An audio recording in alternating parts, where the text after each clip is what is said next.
Hello friends, welcome back to YouTube channel tricky teachers. हमें chapter number 3 जो है वो खत्म कर लिया, चैप्टर नंबर 4 शुरू करना है। चैप्टर नंबर 4 है क्या? जो चैप्टर नंबर 4 है वो है क्वाड्रेटिक इक्वेशन, हिंदी में बताएं तो द्विघात समीकरण। नाम से पता चला आपको, चैप्टर नंबर 3 में आपको बताया गया था कि जो डिफाइन होंगे हमारे पोलिनोमियल्स या फिर एल्जेब्रिक एक्सप्रेशन, वो दो कैटेगरी पे होंगे, on the basis of degree and on the basis of terms. Terms के बेस पे क्या क्या बताया था आपको? Monomial, binomial and polynomial. Algebraic expression दो तरह से, टर्म्स के बेस पर, पावर के बेस पे, पावर या डिग्री के बेस पे। डिग्री 1 है तो लीनियर इक्वेशन, डिग्री 2 है तो क्वाड्रेटिक इक्वेशन और डिग्री 3 है तो क्यूबिक इक्वेशन। इतनी सी बात है। तो क्या है क्वाड्रेटिक इक्वेशन? तो यहाँ पे क्या है, इसका मतलब क्या है? डिग्री कितनी होगी हमारी? 2। डिग्री 2 का मतलब है कि जो वेरिएबल है उसकी मैक्सिमम पावर 2 होगी। किसमें? जो भी हमारे पास दिया हुआ इक्वेशन या दी हुई एल्जेब्रिक एक्सप्रेशन होगा। अब देखो यहाँ पे ऐसा हो सकता है कि ax² plus by² plus cz², या फिर x² प्लस y² प्लस 10, या फिर x² plus xy and plus yz। सभी की हमारी क्या है? डिग्री 2 है और सभी क्या है? क्वाड्रेटिक इक्वेशन भी है। लेकिन क्या हम इनको सोल्व करेंगे?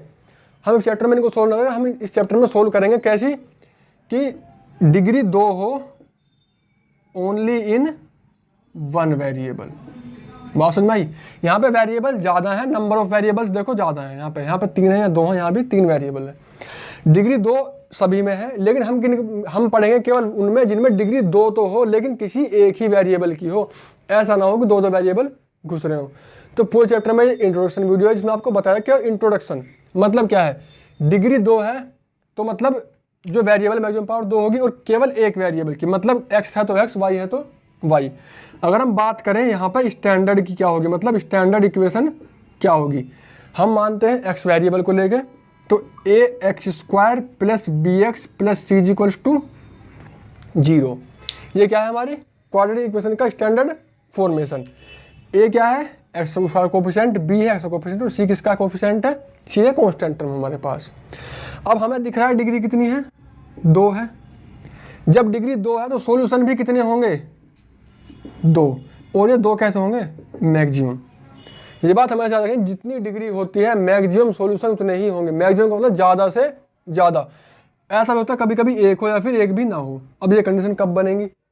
अगर मान लो हमारा स्क्वायर बन गया, क्वाड्रेटिक इक्वेशन है जैसे कि हमारी 4x² प्लस 4x प्लस 1, ये 2x प्लस 1 का होल स्क्वायर है, तो वैल्यू आएगी x इक्वल टू -1/2, मतलब केवल एक ही वैल्यू आएगी। तो ऐसा भी होता है कि इक्वेशन क्वाड्रेटिक है लेकिन सॉल्यूशन एक हो, और ऐसा भी होता है कि सॉल्यूशन एक भी ना हो। डिग्री का मतलब है कि उससे ज़्यादा नहीं हो सकते। इतना तो बताया कि डिग्री की उससे ज़्यादा नहीं हो सकते, लेकिन इसका मतलब ये बिल्कुल नहीं कि उससे कम भी नहीं होंगे। ऐसी कंडीशन है कि 1 वाली कंडीशन आपको बता दी, जब क्या बनेगा हमारा परफेक्ट स्क्वायर बनेगा। थर्ड कंडीशन क्या है? जब हमारे पास जो डिस्क्रिमिनेंट होगा, discriminant b² minus 4ac negative होगी। निगेटिव कैसे होगी देखो भाई, अगर हमारे पास ये है मान लो 4x² प्लस x प्लस 1, अगर ये लिखा हुआ है तो इस वाली इक्वेशन के कोई भी सॉल्यूशन नहीं होगा। जब आप वैल्यू निकालो तो b² माइनस 4ac की वैल्यू, डिस्क्रिमिनेंट की वैल्यू क्या आएगी? निगेटिव। जब निगेटिव वैल्यू होगी तो नो रियल रूट, मतलब इमेजनरी रूट आएंगे जो हम यहाँ पर कंसीडर नहीं करते। आपको 11th 12th में सिखाया जाएगा कि अगर रूट इमेजनरी तो कैसे निकालेंगे। यहाँ पर कंसीडर नहीं करेंगे तो उसका मतलब क्या होंगे? वो 0 होंगे।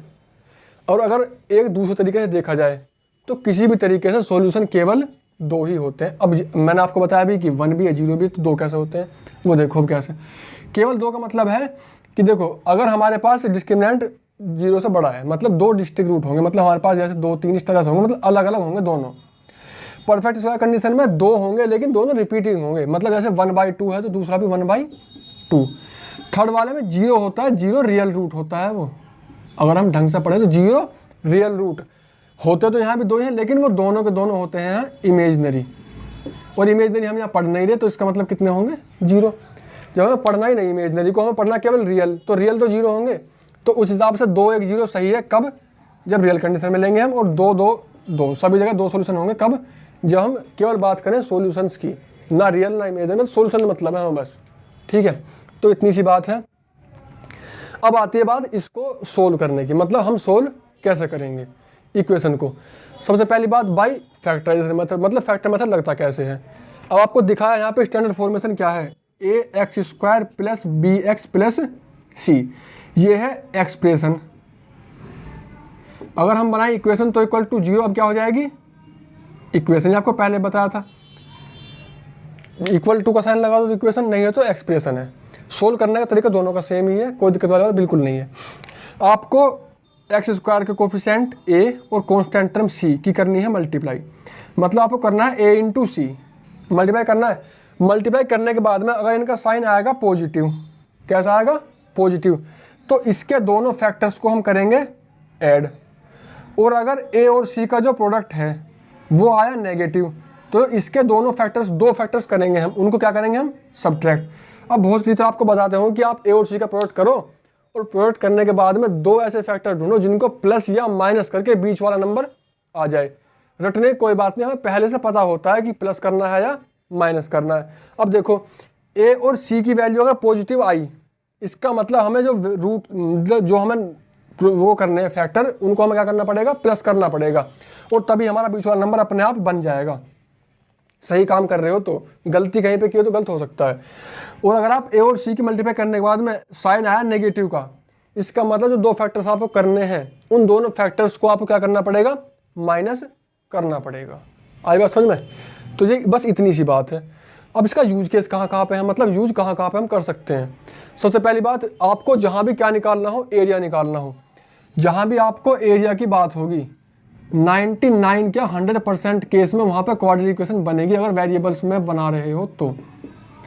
अगर वैल्यू गिवन नहीं है, मतलब परफेक्ट की 6 और 4 क्या जरूरत है, कुछ है नहीं, लेकिन गिवन है रिलेशन।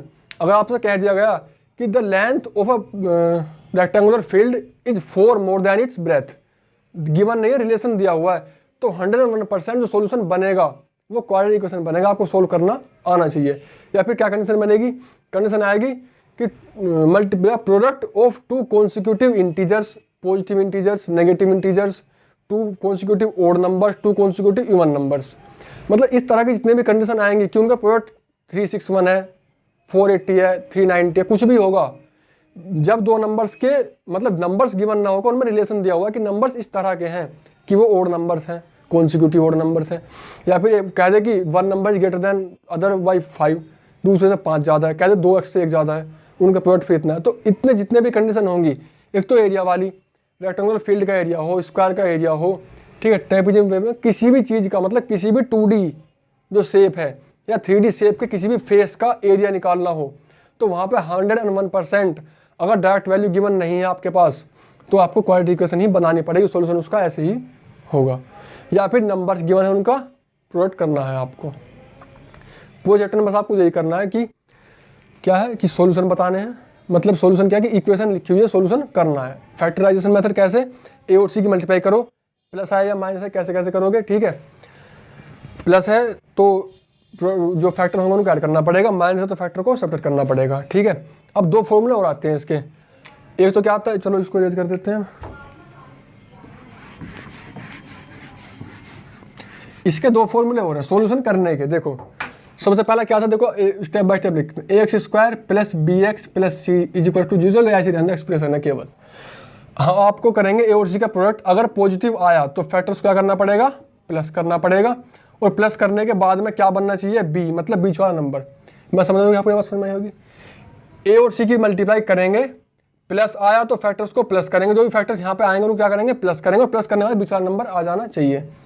कंडीशन नंबर सेकंड, अगर इनका प्रोडक्ट नेगेटिव आया तो जो फैक्टर्स हमारे पास आएंगे उनको क्या करना पड़ेगा हमें माइनस, और माइनस करने के बाद में बीच वाला नंबर आ जाना चाहिए। ये हो गया हमारा फैक्टराइजेशन मेथड, खत्म, इतना सा है बस फैक्टराइजेशन मेथड। सेकंड क्या है, कंप्लीटिंग स्क्वायर। कंप्लीटिंग स्क्वायर वैसे तो खैर हटा रखा है बोर्ड ने, लेकिन आपको थोड़ा सा बता देंगे या फिर अलग से वीडियो बना देंगे इसकी। कंप्लीटिंग स्क्वायर क्या है, देखो एक बात बताओ आप, अगर आपके पास इस तरह कोई शेप दी हुई है, ठीक है,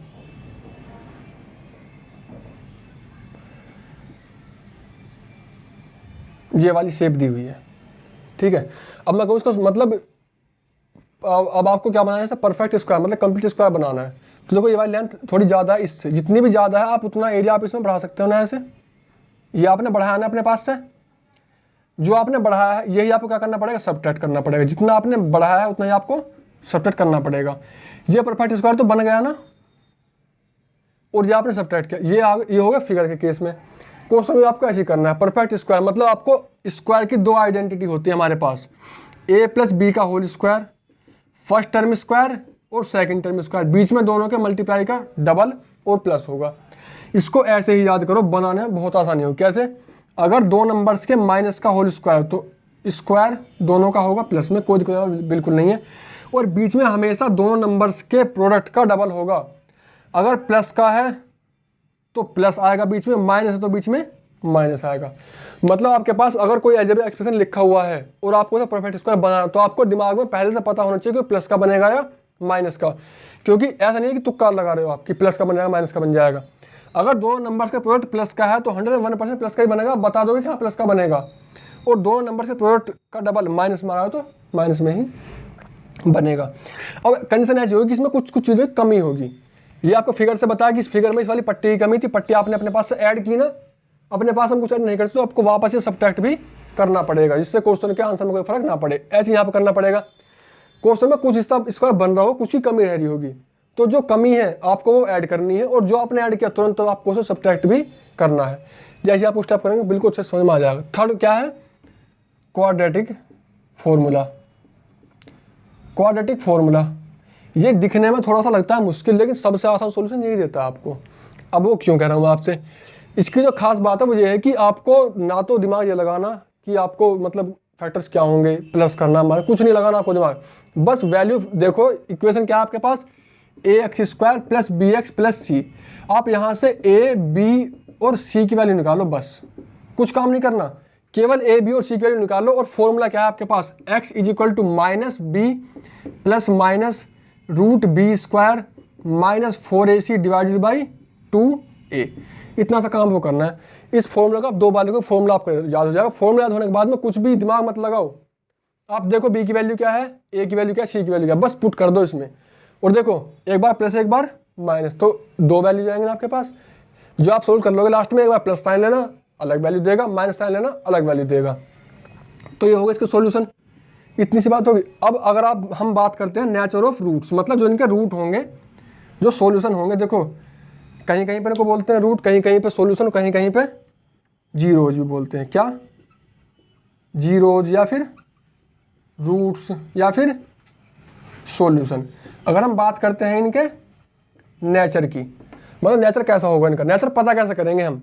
इक्वेशन लिखी हुई है, आप a, b और c तीनों वैल्यू निकाल सकते हो ना, बहुत आराम से आप तीनों वैल्यू पता कर सकते हो। कुछ भी वैल्यू तीनों वैल्यू निकालने के बाद में आपको सिंपल ही करना है, बी स्क्वायर माइनस 4ac की वैल्यू निकालनी है।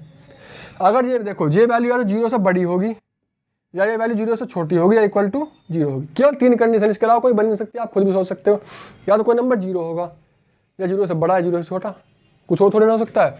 तो अगर 0 से बड़ी है, इसका मतलब जो सॉल्यूशन होंगे वो 2 डिफरेंट सॉल्यूशन होंगे। और अगर 0 से छोटी है तो यहाँ पे आएगा नो रियल रूट या नो रियल सॉल्यूशन, ये आपको अभी बताया था। और इक्वल टू 0 है तो 2 इक्वल सॉल्यूशन। भाई इतनी सी बात है, पूरे चैप्टर में और कुछ भी नहीं। उम्मीद करता हूँ आपको बहुत अच्छे समझ में आया। देखो क्वाड्रेटिक इक्वेशन डिग्री 2 होगी, डिग्री 2 होगी, सॉल्यूशन मैक्सिमम 2 हो सकते हैं, ठीक है। सॉल्यूशन निकालने तरीके क्या बताया आपको, ये कौन सा फॉर्मूला है, फैक्टराइजेशन मेथड, ये कंप्लीटिंग स्क्वायर मेथड, और ये क्वाड्रेटिक फॉर्मूला। फैक्टर वाला बता दे कब प्लस कब माइनस होगा, कंप्लीटिंग स्क्वायर कैसे होगा, जो आपको ऐड किया वो सब्ट्रैक्ट करना पड़ेगा, या जो आपने सब्ट्रैक्ट किया वही आपको ऐड करना पड़ेगा। क्वाड्रेटिक फॉर्मूला क्या है, x square plus b plus c, ये वाला फॉर्मूला डायरेक्ट पुट करो, कुछ सोचने समझने की कोई जरूरत नहीं है, बस फॉर्मूला याद होना चाहिए, आपके पास वैल्यू निकल के आ जाएंगी। ये अगर आपसे कहे कि रूट के नेचर कैसा होगा, सॉल्यूशन नहीं करना आपको बताना कि रूट का नेचर कैसा होगा। तो बी स्क्वायर माइनस 4ac की वैल्यू निकाल लो, वैल्यू 0 से बड़ी आई, मान लो 8 आ गई, तो 2 डिफरेंट रूट्स होंगे। और अगर नेगेटिव आई तो नो रियल रूट, और अगर इक्वल टू 0 आई तो इसका मतलब 2 इक्वल रूट्स आपके पास होंगे। तो उम्मीद करता हूँ आपको अच्छे समझ में आएगा। पूरे चैप्टर का ओवरव्यू है ये। अब आपको हम अगली वीडियो में मिलते हैं, इसमें एक्सरसाइज 4.1 शुरू करेंगे विद एक्सप्लेनेशन विद क्वेश्चन। मिलते हैं आपसे अगली वीडियो में, तब तक के लिए धन्यवाद।